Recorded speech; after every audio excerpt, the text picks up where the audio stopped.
ગુણાતીતાનંદ સ્વામી એમ કહે છે, વારંવાર અંતરદ્રષ્ટિ કરવી. આ તે હું શું કરવા આવ્યો છું અને શું થાય છે. આ કાલે વાત વાંચી હતી. હું શું કરવા આવ્યો છું અને શું થાય છે. આવી અંતરદ્રષ્ટિ એટલે આત્મખોજ કરવાની. આમ તો બધું જોઈ છે, પણ હવે એક દ્રષ્ટિ અંદર અહીંયા જોવાનું. અંતરદ્રષ્ટિ એટલે પાછી દ્રષ્ટિ વાળીને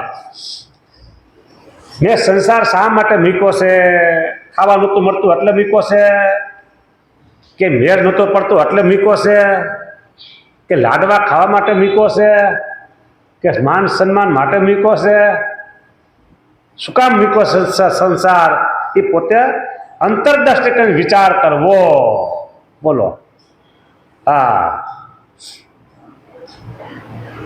એટલે એવું નથી હો, એવું સમજતા નહીં. ખાવા ન મળ્યું, હા, ન મરી નારી થયા બ્રહ્મચારી, એવું નથી. હા, પણ સ્વામી કે આપણે એ અંતરદ્રષ્ટિ કરીને વિચાર કરવો કે શું કામ. હા, નિષ્કુળાનંદ સ્વામીનું કીર્તન છે કે હું કીર્તનની પંક્તિ ભૂલાઈ ગઈ, ક્યાંથી હું આવ્યો ક્યાં જશ, આ બધો વિચાર કરવો કે સમજે ને. દેહ ઉન્મત્ત છે. કેવો છે દેહ? ઉન્મત્ત એટલે બળવાન છે. હા, ઇન્દ્રિયો ઉન્મત્ત છે, ઇન્દ્રિયો પણ બળવાન છે હો. હા, ઘોડાને ચોકડું હોય, ઘોડાને ચોકડું હોય. બળદને શું હોય? નાથ હોય, નાકમાં નાથ હોય. બરાબર? તો એનાથી એ લગાવ વશ થઈ જાય. બરાબર? પણ આ ઇન્દ્રિયોને નથી ચોકડું કે નથી નાથ, છૂટે ફરે એવી છે. હા, ઇન્દ્રિયો કઈ? આંખ, કાન, નાક, જીભ, જીવા, ત્વચા, ચામડી, આ પાંચે ઇન્દ્રિયો એવી છે. બળવાન છે. જેવો તેવો હોય ને તો ઢહેડીને લઈ જાય. હાય હાય હાય, આ ઢહેડી લઈ જાય ને એની વાત ન કરું. એક છોકરો, જુવાનનો છોકરો, લગ્ન થયા. આ જુવાની છોકરો લગ્ન તો થાય, લગ્ન થયા, પણ આ છોકરો બહુ ભગત માણા. છોકરો આવ ભગત માણા, અને બહુ આ અત્યારના જે સમય પ્રમાણે બધા છે ને, બહુ એને આમ હરવું ફરવું ને સારા કપડાના બધું મોજ શોખ કરવો ને, રજોગુણી જીવન એ છોકરાઓ નહીં. તો ઓલી એવી ભટકાણી એને તે પરાયણે ઊભો કરે આને. હા, હારા હારા કપડા પરાયણે લેવડાવે, પરાયણે પહેરાવે. ઓલાને ફરવા ન જવું, જવું મંદિરે જવું હોય તો આ પરાયણે લઈ જાય બીજે ફરવા. હવે શું કરવું? આ બિચારો બોલી શકે હોતો ને, એટલે પરાયણે જવું પડે. લ્યો શું કરવું? એટલે આ ઢળી જાય. આ ઇન્દ્રિયો બધી એવી છે, પરાયણે ઢળી જાય. હા, ઇન્દ્રિયો ઉન્મત્ત છે, દેહ ઉન્મત્ત છે, બળવાન છે. તે સારું પ્રથમ ભક્તિ કરવી. ભક્તિ ખૂબ કરી લેવી, ભક્તિ ખૂબ કરી લેવી. કેમ છે? મહારાજ ભક્તિ વાળા ઉપર બહુ રાજી થતા. હા, 9 પ્રકારની જે ભક્તિ કીધી છે એ ભક્તિ કરીને પોતાના જીવને બળવાન કરી લેવાનો. હા, બળવાન કરી લેવાનો પોતાના જીવનો. અમારા ગુરુ એમ કહેતા કે સાધુ થાય અને 10 વર્ષ થાય ને ત્યાં સુધી કોઈને ઉપદેશ કરવો નહીં. 10 વર્ષ સુધી હા, ઉપદેશ ન કરવો, અને પોતા માટે જ બધું કરવું. સેવા કરવી, અભ્યાસ કરવો, વચનામૃત, કીર્તનાવલી, ભક્ત ચિંતામણી, નિષ્કુળાનંદ સ્વામીનું કાવ્ય, બધે સત્સંગી જીવન, આ બધે શાસ્ત્રનો અભ્યાસ કરવો, કંઠે કરવું, સેવા કરવી. હા, રાતના 10 વાગે ને પાકીને ટહ થઈ જાય, થાકીને પડ્યો નથી, ઊંઘ આવી નથી એક જ મિનિટમાં. આવું કાટી ઊંઘ આવી જાય. હા, થાક્યો હોય સેવા કરીને, ભજન કરીને, સ્મરણ કરીને. નવરું રહેવાય જ નહીં, 1 મિનિટ નવરું ન રહેવાય. જો નવરાની વાત આવીને, હવે અહીંથી આપણે આ સભા મંડળ બેઠા છે, અહીંથી આપણે બોરડી સુધી જવું હોય કેટલો સમય લાગે? બોરડી સુધી કાંઈ ન ને. તો અમારા ગુરુનો રૂમ ને ત્યાંથી સંતોનું નિવાસસ્થાન આટલું બધું અંતરનું ત્યાંથી ઓછું હતું. એ કે અહીંથી તમે જાશો સંત નિવાસમાં, ત્યાં રસ્તામાં શું કરશો? કે એટલો સમય તો ખોટો જાય ને. કે બોલો. તો કે શ્લોક પાકા કર્યા હોય ને બોલતું જવાય. વામે યસ્ય ચિતારાતા શિષ્ય યસ્યાસી વક્ષસી વૃંદાવન વિહારંતમ શ્રી કૃષ્ણ હૃદય ચિંતયે લિખામિ સહજાનંદ સ્વામી સર્વાનિજાસિતાન નાનાદે સ્થિતાન શિક્ષા પત્રીમ વૃત્તાલય સ્થિત કસ્યાપી પ્રાણીનો હિંસા નૈવ કાર્યત્ર મામકૈ સૂક્ષ્મયોગા મદગુણાદે રપી બુદ્ધ્યા કદાચન વાલા રમ જમ કરતા કાન મારે. આ મનમાં મને ઓલું જવાય કે સમય લેખે લગાડવો જોઈએ. પેશે બેહીન પલાઠી વાર આસન પાસે પલાઠી વાર બેહીન પછી તમે કીર્તન બોલો શ્લોક બોલો એ તો એમાં એ દેખાનું કહેવાય. તો કે એ કઈ ભજન કર્યું કહેવાય કે ભજન કરો સેવા કરો બે હારે થવું જોઈએ કે એમ.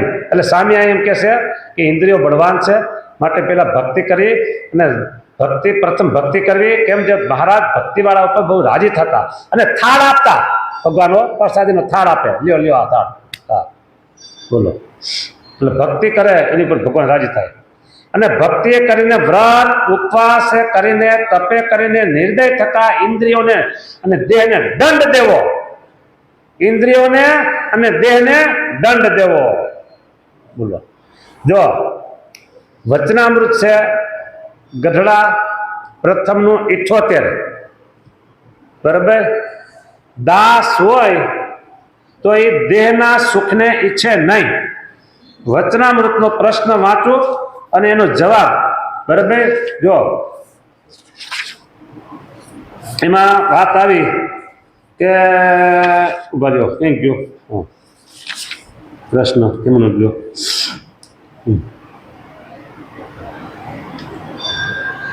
ભગવાન રાજી કેમ થાય આવો પ્રશ્ન ત્યાગાનંદ સામે પૂછ્યો. 78મું વચનામૃત ત્યાગાનંદ સામેનો પ્રશ્ન કે ભગવાન રાજી કેમ થાય. બોલો કેટલા અક્ષર છે? 4 ને 4 8 ને 10 અક્ષર છે. અક્ષર 10 છે. પ્રશ્ન એવડો.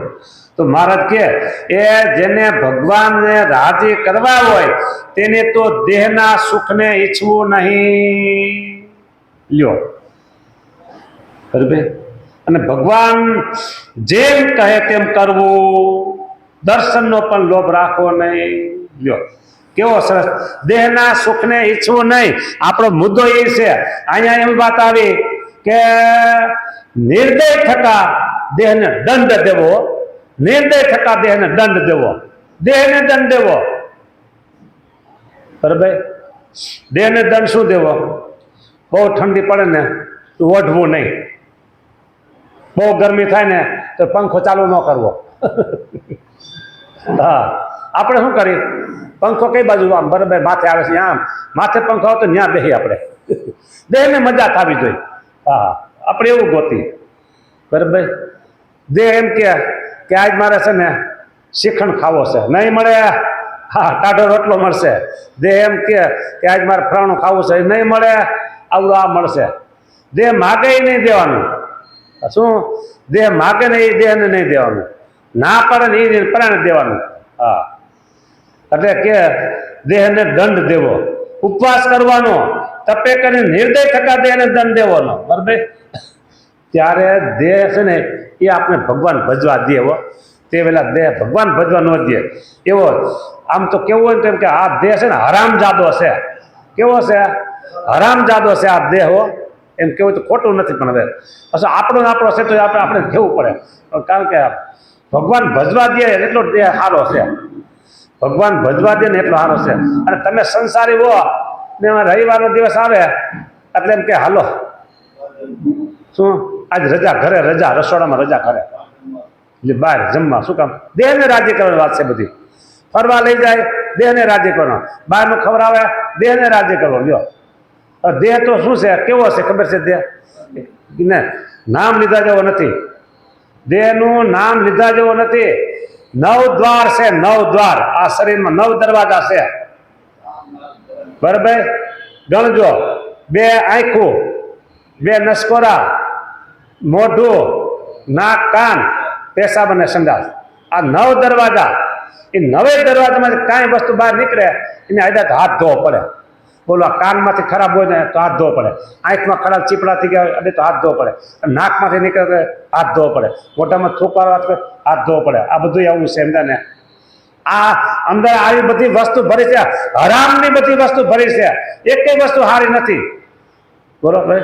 દૂધ પાક સારામાં સારો કહેવાય, દૂધ પાક સારામાં સારો કહેવાય, લાડુ સારામાં સારા કહેવાય, પણ એ લાડુ અંદર નાખો,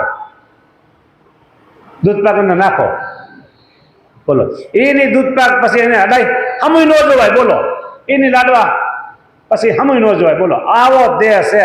માટે દેહ છે ને ખાલી ભજન કરી લેવું, એનું કામ કરી લેવાનું. કોક કોક માણસ હોય ગુંડા તત્વ જેવો માણસ હોય, ઘણા એવું મેં સાંભળ્યું ક્યાંક આવીશું તો ખબર નહીં કઈ, એ કે આવો ગુનો કરે ને તો એને આટલા વર્ષની સજા અને આટલા વર્ષ જેલનું જે ચોગાન છે ને કોર્ટનું જેલનું કંઈ ચોગાન એ બધું સફાઈ કરાવવાની, વાળવાનું, બધું વાહ સાફ કરાવવાનું ગુનેગાર પાસે. ત્યાં દેહ છે ને ગુનેગાર છે, એની પાસે આટલું આ કામ કરાવી લેવાનું. હાલ હાથમાં માળા લે, હાલ મંદિરે, હાલ કથામાં બેસ, હાલ ભગવાન ભાઈ, હાલ માનસી પૂજા કરી, હાલ આરતીમાં હાલ, હાલ કથામાં હાલ, હાલ ફલાણા હાલ, એની પાસે આ કામ કરાવી લેવાનું. એની પાસેથી આ દેહ પાસેથી આટલો આરામ જાદો છે. હા, એટલે બધી દેહની બધી આજ તો બધી કથા કરી હો. હા, એટલે દેહ પાસેથી ભક્તિ કરાવી લેવાની, સેવા કરાવી લેવાની, સમાગમ કરાવી લેવાનું, ભજન કરાવી લેવાનું, હા દંડવત કરાવી લેવાના, પ્રદક્ષિણા કરાવી લેવાની, માળા કરાવી લેવાની. હા, જેનાથી ભગવાન રાજી થાય ને બધું દેહ પાસે કરાવી લેવાનું. હાલ કીર્તન પેલો બેસી જાય, ધૂનમાં બેસી જાય. હા, ના પાડે તો પરાણે બિહારાય. હા, દેહ ના પાડે ને તો પરાણે બિહારવાનો. જો ઉભા જો આમાં ક્યાં પીવું છે ને કે પછી આ પાસે છે ને મારે કામ નહીં કરે, વાંધો નથી જે ટાણું છે. એ પ્રકૃતિ પુરુષ સુધી 25 રૂપી હોળી લાગી છે, હોળીઓ. હા, જાજા દીવે દિવાળી, અને મોટો ભડકો હોય એટલે હોળી. મોટો ભડકો હોય એટલે શું કહેવાય? હોળી. અને જાજા દીવા હોય તો શું કહેવાય? દિવાળી. આ હોળી ક્યાંથી હળગી છે? અહીંથી હળગી છે એ ઠેઠ પ્રકૃતિ પુરુષના લોક સુધી હો, બોલો અષ્ટ આવરણ પાર જ્યાં સુધી હોળી લાગી છે તે માયા કૂટે છે. મહારાજ કહે માયા શું કૂટે ખબર છે?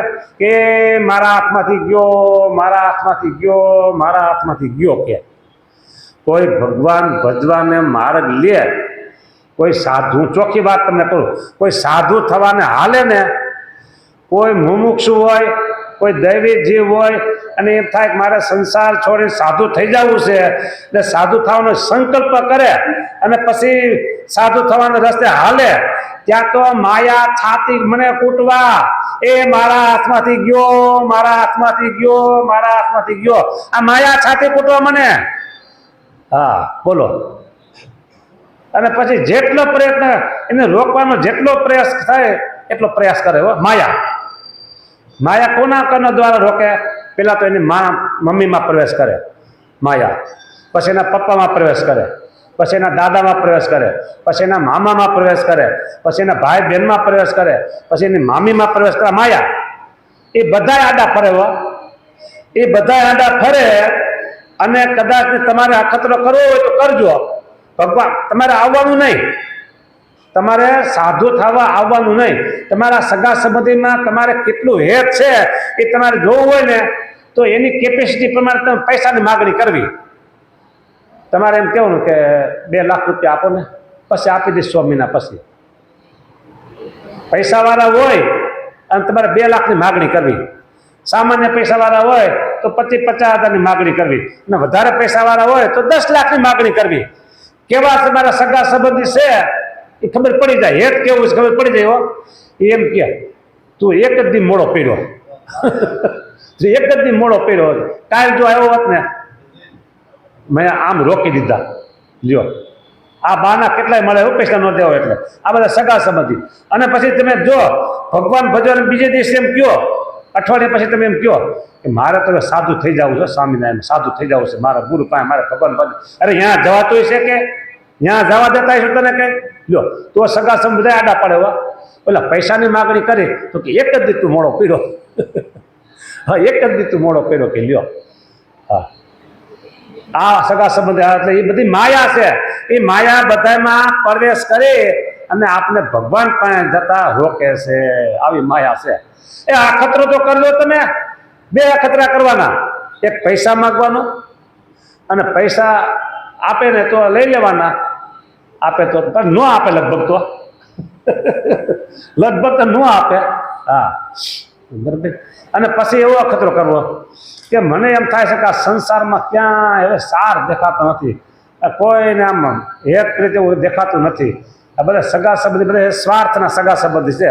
મારે છે ને ભગવાન ભજો વહી જવું છે. હવે એવું રહેવાતું છે, કાંઈ નથી ખાવા મળતું, આમ છે તેમ છે, કામનો કૂટો છો, કામનો ચોર છો, સાધુ થવું છે તારે, નામ લીધું છે ને એટલે તો બધા આડા પડે હો.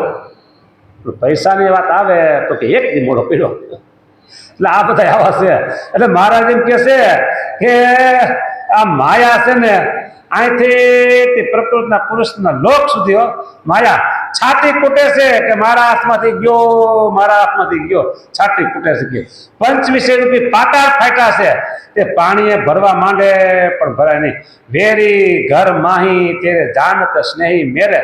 તે માટે માઇક ધોળ જેવા 25 તેનો ત્યાગ કરી દેવો, ધોળ જેવા 25 છે એનો ત્યાગ કરી દેવો ને આ દેહ ખોટા કરી નાખવા, મળવત કરીને સર્વને નાશવાન તુચ્છ જાણવા.